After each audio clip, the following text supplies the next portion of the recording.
guys, it's Hayley Clover. Welcome back to another episode of CMO Weekly, brought to you by Open Fortune. Open Fortune is changing the marketing game forever by putting ads into fortune cookies and distributing them through 100,000 restaurants in 30 countries worldwide. In a world where consumers are seeing 3,000 to 5,000 ads a day, Open Fortune is helping your brand surprise and delight consumers while breaking through the noise. So thank you to Open Fortune for making this episode possible. Okay, cool.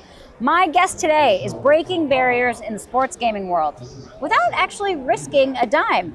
Tyler Amirault is the co-founder and CEO of HotTakes, a free-to-play sports betting app where fans earn real cash and Bitcoin while learning how to bet. So cool, by the way. Tyler built the first version in college after fine-tuning the app, hit #1 in its category, landed affiliate partnerships with Bet365, BetMGM, and Caesars, and earned backing from Incentive Games. With a background in engineering at Square and studies at Ivey Business School, Tyler brings both technical and business savvy to a startup that's rewriting sportsbook entry. Tyler, welcome to the show. Thanks for the awesome intro, Hayley. Really of course, happy to be here. It is so cool. What a great idea, because as somebody that, every time I go to these conferences, I'm learning a lot about the gaming industry. And my husband, bets sports and stuff like that, but I don't necessarily understand the odds and all of the different, different bets that you can make and the lines and all the things. I don't totally understand. HotTakes is a place I can go now and learn. You're in our target market. You're part of the group. That's so cool. So how did you come up with this idea in college? Yeah, that's a great question. So it was me and some buddies sitting on a couch circa 4 years ago, right around the time that Ontario was about to legalize sports betting. And we had a big group of friends that bet a lot on sports, but some of us were new to it and more just casual social bettors, and we noticed that a lot of us needed handholding and didn't really know what we were doing. Some of our friends would just throw money on parlays, and they really didn't understand how the odds were calculated, or what the vig was, or how to read odds. Right. And we kind of said, wow, we're just throwing money down, and some people are wasting it. There needs to be a place for people to practice and learn. So one of our buddies said, what if there was a place for people to just do it for free and build that muscle? And I said, wow, that's a great idea. I should build that. And he said, oh, come on, dude. You can't build that. Let's be realistic here. Always the first response, right? Nah. Yeah, so chip on my shoulder and gave it a shot. And for a long time, startup lifestyle is just throwing stuff at the wall, seeing what sticks. And we gave it a shot. And this is 2 app iterations later. We left university, went full time with it. And good for you. The rest is history. Yeah. That's so cool. And obviously things are sticking. You have really great partnerships with some of the biggest companies within the space, BetMGM, Caesars. How did that all come about? Can you talk a little bit about that process of finding those first partners? Yeah, for sure. So I have to shout out my co-founders, Kevin and James. We are super lucky. They're also some of my best friends. And they have the most complementary skill sets to me in the world. So Kevin's also software engineer and business education by background, but leans more on the finance side. I lean more on the software side, and James is amazing at sales and marketing and relationship building. So for a while, it was just going to these conferences, saying hi to whoever would listen, pitching ourselves, and we got really lucky to meet some amazing people in the space early on who really helped us get us connected and pitch our products. It's so smart. Yeah. The better and the more people that you get onto your platform to learn how to bet, the more that it helps them, in the long run as well. So it seems like a no-brainer to me anyway. Exactly.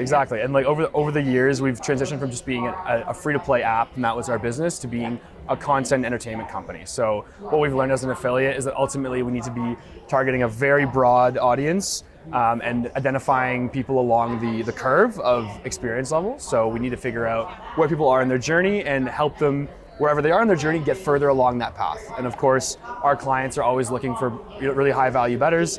Some of them are more open to newer, younger bettors that are maybe not spending $1,000 a month on a gambling app, but they're willing to make those investments. And that's where we come in, right? We want to help transition Gen Z and the next generation into bettors safely and with a place that they can practice where they don't feel like they're wasting their money. That's really cool. And something interesting you mentioned was that you all are a content marketing company. So are you making tons of content to not only explain how to bet, but talk a little bit about all of that type of content that you're making? Yes, definitely. So this year is the year that we decided to go heavy into content. So a lot of that obviously is going to be on X, Instagram, YouTube, TikTok. So we have accounts on all those. We're at almost 100,000 followers across platforms, which is a huge Good for you. milestone for us. Thank you. We're doing over 10 million impressions a month, which feels great. So we're getting to the point where it really is not just a drop in the bucket. We're getting it to eyeballs, and there's a balance to strike, right? We want to be an education brand. We want to help people learn. A huge part of that is responsible gaming, but you also need people to be engaged and listen. And our brand is about interacting with someone that feels like your buddy at the bar that's having a great time and buying everybody beers and throwing their takes out there. So it can't feel lectury, it can't feel too educational, quote unquote, but it has to be accessible, fun, and sometimes controversial. That's what HotTakes is all about. For sure. I mean, and at the end of the day, you are teaching people an entertainment, avenue. Like betting is an entertainment. Exactly. Sports are an entertainment. So yeah, your content can't be boring. No. It has to be something that can break through the noise of all of the rest of the industry, because it is a very competitive industry. Do you all have a competitor, or are you really the only folks that are doing this type of free betting and a place to learn and get started? Yeah, it's a good question. We don't have any identical competitor that's doing the same model. We definitely have. There are obviously huge affiliates that make a ton of content. So Covers is a great example of that. Sure. They're an affiliate business. They run entirely on content, and then every big affiliate, Gambling.com, Better Collective, are going to have their content arms. Yeah. But when it comes to an actual app where people can play, compete with friends, throw their picks out there, go through the motions of sports betting, there really isn't a place you can do that completely for free. There are some sweepstakes platforms, some apps that offer something like that. So Stadium Live and Fliff are like that. But you found a niche. We found a niche, and we monetize through affiliate. So ultimately, we're not taking money from users, and that's big for a lot of brands looking to advertise, right? Yeah. We're not a competitor. We're not digging into their wallet. We're helping them, figure out do they enjoy sports betting? Do they want to start spending some money on this every week? And a lot of people, it's an expense. You could always try to win. Some people win, but we're trying to help them figure that out. Can you bet on every sport within HotTakes? Do you pretty much cover most of them? Right now, it's the big six. So it's the four major leagues in the United States, plus college basketball, college football. Very shortly, we'll be adding UFC, soccer. There's a lot in the pipeline. Fun. That's exciting. Well, we'll get to that in a little bit. I want to know the future of HotTakes and where you're taking everything. I'd like to focus a little bit on the marketing. And I know you said your other co-founder, his name was James? James, yeah. So James handles a lot of that, marketing strategy. When you all were starting, because, a lot of the people that I've talked to this week, and that's why I love talking to you, is brands that have been around for a very long time. And so they maybe don't even totally remember the beginning stages of how they kind of got started, or it's just not what they're focused on anymore. Can you talk a little bit to the marketing strategy right at the beginning when you're launching something like this? Nobody knows who you are, and you all are essentially figuring it out as you go. How do you even get started in that process? Yeah, it's a good question. I think in gambling especially, taking a localized approach is really powerful. And in a lot of industries it is, but especially in gambling where the regulatory frameworks make different regions very isolated. So we were intentional with focusing on Ontario as our market. And we were lucky that, we managed to build a really strong network. We work with a lot of influencers and micro-influencers in and around the betting community across Ontario and the sports community. And we really believed in the grassroots approach to that. So building out brand partners, influencers that will put on merch and rep the brand. That's how you build trust. It has to kind of come from the ground up. People aren't just going to trust a random brand they see on, a Facebook ad one time. Yeah. You have to build it from the ground up. So we really do think, even as we expand to the States, we want to be localized. You have to speak to people in Pennsylvania very different than how you speak to people in Texas. Totally. So you have to go one at a time. And we definitely lean on our learnings from Ontario and growing there. But we really do believe in focusing on how to speak to those people individually. And for us, a lot of it was networking. Building a network of people that will proudly represent HotTakes and post their pics on their Instagram, and working with influencers is a huge part of it. Yeah,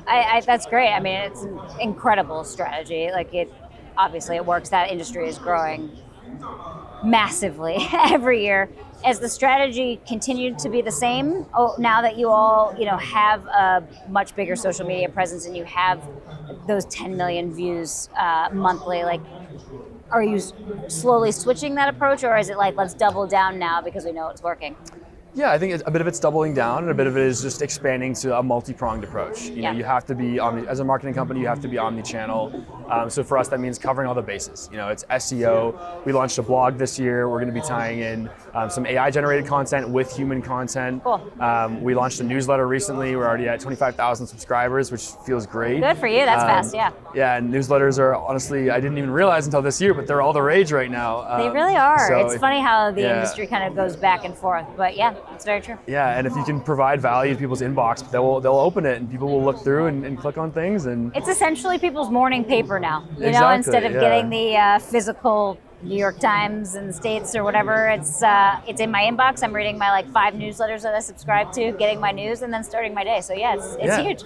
And we believe strongly in like if you can provide a lot of value to the user, they will tolerate advertising. But they have to be getting enough value to tolerate that. So we're very intentional about like limiting the amount of ad real estate in our app, on our newsletter, on our website. You know, we're very specific with it because scarcity creates demand, right? You know, the more we can balance that value to advertising ratio, the more it is powerful when we do hit someone with a very targeted, data-driven call to action at the right time. For sure. And we have a strong tech team that helps us do that. That's great. Yeah, and you don't want to overwhelm consumers with all of those ads. It becomes a salesy feeling experience, and you know, we want them to stay on that site as long as possible. Especially in gambling, where feels like there's ads everywhere, right? Yeah, you have exactly. to be careful. Yeah. So you have partners, and you know, very big partners like BetMGM we mentioned. Do you have a dream partnership for HotTakes? A dream partnership? That's interesting. I don't think so. I think there's a lot of different businesses that we can partner with in different ways. Yeah. I think, you know, ultimately a lot of it is about balancing. You know, some people help us with distribution, some people help us with technology, some people can help us with, you know, credibility and establishing our brand. So, you know, a lot of the time, it's really valuable to have a big name, you know, kind of endorse us. I think, like, in a sense, we already have our dream partnership with Incentive Games. Yeah. They have had our back for a while now, and I mean, John Gordon, I have to give him a shout out. He's a wizard product mind, and he really helps us out. And he's one of the best in the industry at free to play, so it really is great to have him on our team. That's amazing. Yeah. Do you all, or did you find, you know, within these few years of getting started, that there was one major challenge to overcome as you kind of learned the industry, or maybe it was figuring out how to do this around all of the regulations of betting within Ontario? Talk a little bit about maybe some of those challenges that you had to overcome to get to where you are now. Yeah, there's a lot of challenges just in running a business in general, for sure, and learning that. But I would say a lot of it is about like balancing, like getting distracted from really meaningful work. A lot of the time it feels like there's fires being put out every week, and you know, we're always, for a while we were chasing a lot of licenses to operate as an affiliate in the States. Okay. And that takes a long time. That's kind of like a collect them all journey. Yeah. So that took a while. You know, it's pretty grueling. You know, you just feel like you're blocked. You can't really make a lot of progress in a lot of areas. You're just waiting for, you know, a license to come back, and there's not a whole lot you can do. So that can be demoralizing. But I think the biggest challenge has been just, there's always exciting things we want to put our attention towards. And I tell the team all the time, like, the biggest thing that's going to defeat us is getting too distracted. Yeah. We have to stay focused. At the same time, I'm a walking contradiction, because I also believe in, you know, our strength is that we're young, we can move fast, we can connect with the audience that we are targeting. Yep. We have that distribution, and we have that capacity to like execute on things quickly when new trends emerge. So we can be a bit of a chameleon in that sense and adapt as the industry pushes us towards where they want us to go. And ultimately, like, we have to listen to our clients and where the affiliate space is headed. And, you know, I think to speak a bit on that quickly, I think... I was just going to say, so where do you think that space is headed? Yeah, I think retention. It seems very obvious. And I spoke a bit on this before at Next. I was talking a lot about this. It feels like the traditional model of you know, sportsbook review pages and, you know, a simple couple $100 CPA is not going to live forever. There's always going to be brands that want users and that know their LTV and will pay a CPA. But over time, it's going to shift towards tech-forward affiliates that can produce marginal bets every day from existing users, and we're really proud to be tech forward and able to do that, to be able to help with the retention side as well. So deals will evolve and we'll be ready when that happens. Yeah, I think that's really great. Do you see in your head, as somebody that created a company and from someone who never has done that, can you see a roadmap in your head of where HotTakes goes from here for the next, I don't know, 5 years? Or are you somebody that looks that far into the future, or are you kind of a, like more month to month, quarterly, we're trying to cover certain things? Like how do you picture that as the founder of a company? I like to have a vision. I find teams definitely like working towards a vision. So I believe in strong visions loosely held. I would say for HotTakes, I have always envisioned it as an entertainment ecosystem. We really want it to be something that provides a lot of value to sports fans, and we're kind of capitalizing on how much value sports fans' attention has, right? Like the average sports fan, their eyeballs are worth something, and we can try to arbitrage that and give some of that value back to them. So my vision is to build, a really, really powerful entertainment ecosystem that provides value and entertainment on a number of fronts. So every person can get something, whether they're really enjoying the content, interacting with people on our website, posting their takes on our app, competing, climbing the leaderboards, keeping up with their friends. We want it to be all-encompassing, a one-stop shop. And right now we're doubling down on social features. That's our big next focus after we kind of proved the concept with our January launch. Already at 20,000 users, and our next focus is making a really comprehensive social ecosystem for people to connect with friends. That's so cool. And that means we can be talking to each other while we're betting and learning, and there's chats about, oh my God, I just learned how to do this, or I can't believe I just figured out how to do that. Is that, exactly. What you're talking about? Yeah. Group chats, custom leaderboards for you and your friends to see how you stack up, custom competitions, leagues, and then the main page is going to show everyone that you follow all their takes, as well as the top performers, and you're going to see what they're picking on.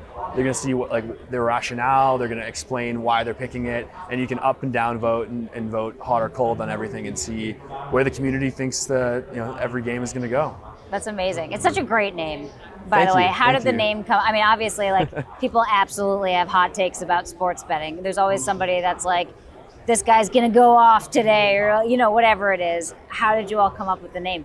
It was because we were just laughing about hot takes versus cold takes. What makes a take hot or cold? And we thought it was so funny because a cold take is essentially a hot take that just didn't pan out. But they're basically the same thing. It's just one resulted and one didn't. A hot take in its nature has to be controversial. It cannot be something that's universally agreed upon. A cold take, I think it's just a hot take that didn't pan out. So we just thought that was really funny. It's hard to differentiate between the two. It's hard to even define them. And we love that. Unless there's a very obvious cold take where somebody is expecting, I don't know, I always think about American football. It's a team that's clearly in last place and not going to win the Super Bowl. Yeah, the Panthers are going to win the Super Bowl this year, and you're like, that is a cold take, my friend. It can also be a take that has no shot. And there's a delicate balance between hot and cold take. I think there's a lot of humor in that. But then you never know. That's I think why so many people come back for betting, because you do see those people like you were talking about that maybe were creating parlays because they didn't totally know what else to do, but it is a big thing because you can throw $2 on it and watch the random person come out with $100,000. Doesn't happen much. Exactly, and but it's fun. It's so much more fun to have your own opinion in sports. That's what Hot Take celebrates. So I'd much rather someone have a cold take because it's so unlikely than just join the crowd and not really have an opinion. So well, and that's probably the entire onus of Hot Takes is being able to give people their own opinion. You don't know how to, make your own opinion within betting until you understand how to bet. So it's, I think it's really cool. I would, I wonder, is most of your demographic male versus female? Do you have many female clients? Yeah. I think it's probably 24% female. Okay. There's definitely been some surges of uptick in our app, when certain cohorts of users come in, and our referral program is very powerful too. We offer a lot of bonuses if you refer your friends, and bonuses get bigger as your friends play more. Okay. So there'll be cohorts that come in, and at the end of the day, our app it's designed to we give away free money. Yeah. It's kind of, that's the hook, right? So to a lot of people that's compelling, and we'll see groups of people come in and they'll bring all their friends because there's free money on the table. So we'll see upticks in female users at certain points, but higher churn among female users as well. So I ask because just personal experience, like my husband does bet on football and NCAA football, and I don't totally understand like how he's choosing his bets or whatever. And part of me is like, I should understand that, or like it would be a lot more fun to be part of it than just like sitting around wondering what he's doing. And so I just wondered if there were like-minded, women in that scenario. I'm sure, yeah, definitely. That come to the site. There are a lot, and I think a lot of people that use HotTakes are people like you that like don't bet that often or don't really bet, but they still want to feel included and they still want to be part of it and go through the motions. And a lot of them as well are people that like do bet a little bit. And a lot of females that like bet a little bit here and there, but they have a budget and it's pretty strict, and one of us has to be financially sound. No, I'm Yeah. just kidding. And just because you have a strict budget doesn't mean you shouldn't bet the rest of the year. Right. We want there to be a place where people can go and still enjoy it and still make predictions, but you don't have to keep betting if you don't want to. Of course. Yeah, I love that. So to kind of like round out all of this marketing conversation, what else are you all doing other than, hammering social and creating your own content? Are you using any traditional forms of advertising, whether it's television, radio ads, mailers, like things like that may or may not work depending on what it is, but do you find yourself doing any of that traditional form of advertising? Not really. Yeah. No, we do. Most of it is influencer partnerships or like accounts on social media. We'll do a partnership with.